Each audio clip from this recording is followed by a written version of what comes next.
জিলাৰ বিষয়ববীয়াসকল আৰু ৰঙাপাৰা সমষ্টিৰ তিনিওটা মণ্ডলৰ সভাপতি আৰু বিষয়ববীয়াসকল, মৰ্চাৰ বিষয়ববীয়াসকল, দলীয় কাৰ্যকৰ্তা আৰু বিশেষকৈ নতুনকৈ ৰঙাপাৰা সমষ্টিত অন্তৰ্ভুক্ত হোৱা 18 বুথৰ অঞ্চলৰ ৰাইজ, ইয়াত উপস্থিত থকা আই মাতৃসকল, আত্মসহায়ক গোটৰ মহিলাসকল, বিহু গোটৰ মহিলাসকল, স্থানীয় ৰাইজ, শিক্ষকসকল, জ্যেষ্ঠ ব্যক্তিসকল, নামঘৰ আৰু বামুণ সমিতিৰ বিষয়ববীয়াসকল, এফআৰচিৰ বিষয়ববীয়াসকল, সমূহ ৰাইজ আৰু আমাৰ মাজত উপস্থিত থকা সাংবাদিক বন্ধুসকল,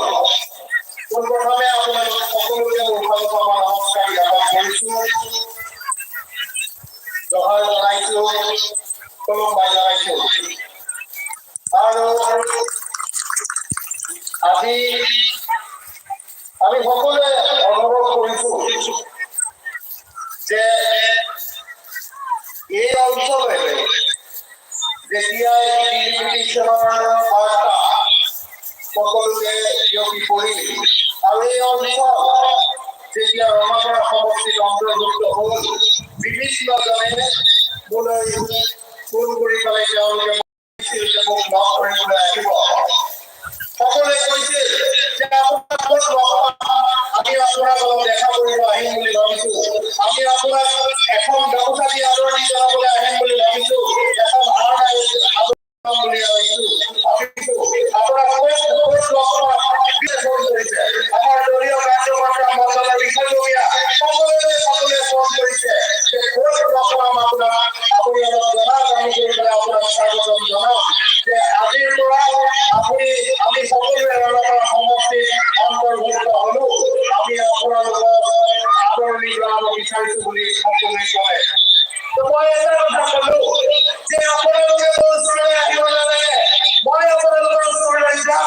এই দিনটোলৈ অপেক্ষা কৰক, মই নিজে আপোনালোকৰ তাত যাম আৰু আপোনালোকৰ মাজত গৈ পেলাই মই যাম, আপোনালোকে মোক গামোচা পিন্ধাই, ভাওনাই পিন্ধাই, আপোনালোকে গীত গাই আপোনালোকৰ মাজলৈ যাম বুলি নিজে মই কৈছিলো আৰু আজি আপোনালোকৰ মাজলৈ নিজে আহিলো। এইকাৰণে আহিলো, এটা বাৰ্তা লৈ পেলাই আহিব বিচাৰিছো যে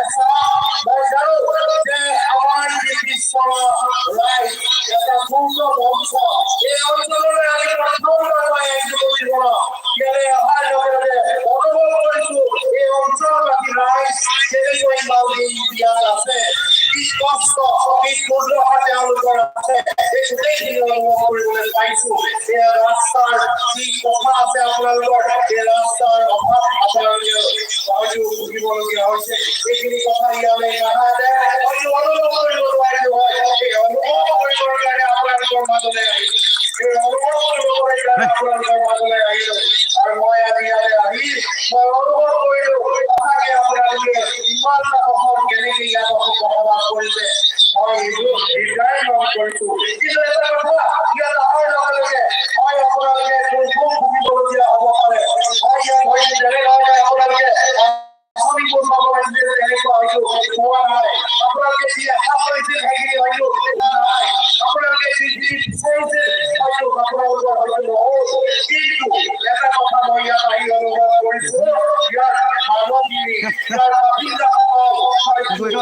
হৃদয়ৰে কিন্তু বহুত ভাল, আপোনালোকৰ হৃদয়খন বহুত ভাল, আপোনালোকৰ অন্তৰ বহুত ভাল, আপোনালোকে অন্তৰে মোক জয় কৰিব পাৰিছে। ইয়ালৈ আহি আপোনালোকে যেনেধৰণে মোক আদৰণি জনালে, যেনেধৰণে আপোনালোকে মোক ইয়াত আহি আৰনাই গামোচা আপোনালোকে দিলে, আপোনালোকে মোক আৰনাই দিয়া নাই, আপোনালোকে মোক গামোচা দিয়া নাই, আপোনালোকে মোক আশীৰ্বাদ দিয়া নাই, আপোনালোকে আপোনালোকৰ এই অঞ্চলৰ দায়িত্ব অৰ্পণ কৰিছে, আপোনালোকৰ সমস্যাখিনি সমাধান কৰাৰ দায়িত্ব অৰ্পণ কৰিলে, এই দায়িত্ব মই স্বীকাৰ কৰিছো। আজি ইয়াত গাই থকা আমাৰ যুৱৰ নৃত্যৰ পৰা শিল্পীসকলে তেখেতসকলে নিজক প্ৰকাশ কৰিছে, তেখেতসকলে মোক আদৰণি জনাইছে, কিন্তু লগে লগে কৈছে যে আমাৰ ইয়াত সমস্যা আছে, আমাৰ ভূমিৰ সমস্যা আছে, আমাৰ মাটিৰ সমস্যা আছে, আমাৰ ৰাস্তাৰ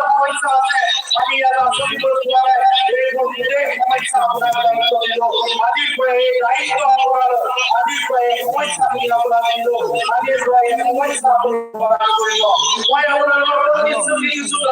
প্ৰতিটো মুহূৰ্তত আপোনালোকে মোক পাব আৰু মই কৈছো সেইকাৰণে মই কৈছিলো মোৰ ঘৰলৈ আপোনালোকে আহিব নালাগে মই বিচাৰি আপোনালোকে আহিব নালাগে মই আপোনালোকক বিচাৰি পেলাই যাম আপোনালোকৰ মাজত থাকি আৰু আমি আহিব লাগে ইয়াৰ পিছত আপোনালোকে মোৰ লগত আহিব পাৰিব এইটোৱে আপোনালোকে স্বাগতম জনাব বিচাৰিছে ময়ো আপোনালোকৰ মাজলৈ যাব বিচাৰিছো আমি সমগ্ৰ আপোনালোকক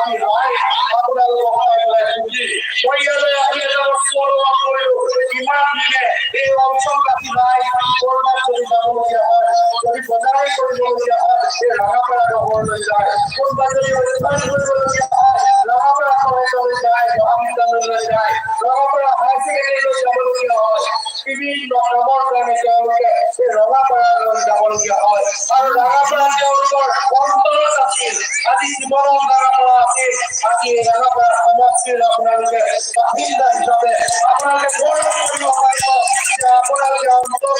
বহু দূৰলৈ যাব নালাগে আপোনালোকৰ কাৰ্যালয় বহুত দূৰলৈ নহয় আপোনালোকৰ কাৰ্যালয় একেবাৰে নিকট লাগি থকা এই ৰঙাপাৰা আপোনালোকৰ নিজৰ ৰঙাপাৰা আপোনালোকৰ বিয়াৰ নামৰ ৰঙাপাৰা আৰু এই ৰঙাপাৰা যিহেতু আপোনালোকে সকলোৱে বজাৰ সমাৰ সকলো কৰিবলৈ যায় ট্ৰেইনখনত উঠিবলৈ কাৰণে ৰঙাপাৰালৈ যাব লাগে চিকিৎসা কৰিবৰ কাৰণে ৰঙাপাৰালৈ যাব লাগে নিশ্চিতভাৱে মই ভাবো আপোনালোকৰ নিজৰ ৰঙাপাৰা নহয় ৰঙাপাৰা আজিৰ পৰা আপোনালোকে ৰঙাপাৰা হৈছো আৰু মই সেইকাৰণে কৈছো যে আপোনালোকৰ মাজত আহি সঁচাকৈ অনুভৱ কৰিছো যে এইখিনি লোক এইখিনি এই অঞ্চলৰ বাসিন্দাসকল মোৰ লগত আগৰ পৰাই যদি জড়িত থকা আছে হয়তো মই তেওঁলোকৰ আৰু তেওঁলোকৰ কাৰণে কাম কৰিবৰ কাৰণে মোক আশীৰ্বাদ তেওঁলোকে দিলে হয় আজি আপোনালোকৰ মাজলৈ আহিলেও মই সমালোচনা কৰিবলৈ নাযাওঁ মই সমালোচনা ভালো নাপাওঁ মই খালি মোৰ কৰ্ম ৰাখিলে মই আপোনালোকক দেখাব বিচাৰো আপোনালোকে আশ্চৰ্য গ্ৰহণ কৰিছে মোৰ ওপৰত আৰু মই দেখিছো বিভিন্নজনে মত প্ৰকাশ কৰিছে যে ৰঙাপাৰা সমষ্টি অন্তৰ্ভুক্ত হোৱাৰ কাৰণে আমি আটাইতকৈ সুখ অনুভৱ কৰিছো আপোনালোকৰ